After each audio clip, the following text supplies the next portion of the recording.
something incredibly deep has happened underneath our societies, which we're in, if not in denial about, we don't face up to, which is we're living at a stage where we might be among the first people in human history to have absolutely no explanation for what we're doing here,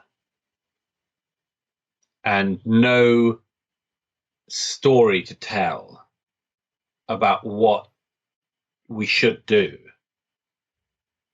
other than, I know there are narratives, they're pretty weak ones. I know, accumulate as much money as you can and enjoy yourself. There's one. The worst idea in human history, but it's a fairly shallow one. As I say, I mean, this paucity of ideas, and I say it's obviously the consequence of the collapse of religion, which is pretty much an irreversible issue now, and the collapse of organized religion, the collapse of all major political ideologies in the 20th century, other than the present structure, which is broadly a liberal state of the capitalist economy. And I think that in the last 10 years, basically in the wake of the 2008 financial crash, a lot of confidence, self-confidence was lost in capitalism, which is, I think, a disaster in all sorts of ways, because it's, as like Churchill famously said about democracy, it's the worst system apart from all of the others. And we're in this strange position where we've really run out of things to believe in, and we sort of pretend that, well, just find your own meaning in the world. And that's one of the reasons why, as I say, I mean, I think that it's very understandable that people then get caught up in new ideologies of this. And my view is that the social justice movement, intersectionality, all this stuff, is a version of it's a way to give life meaning.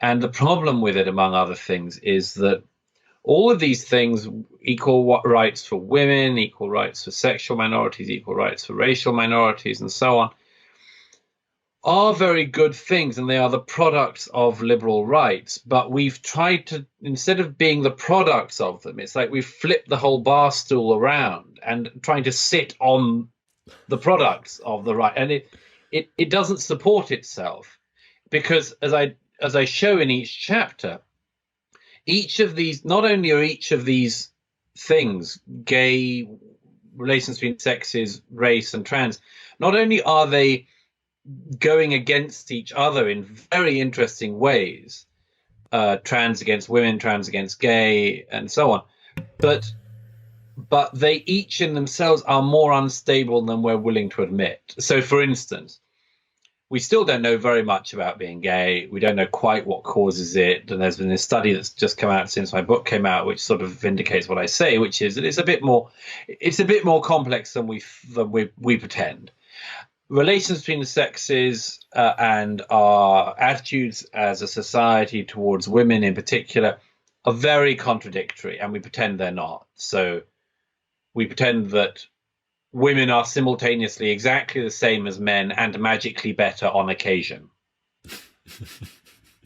And we just decided to hold that idea.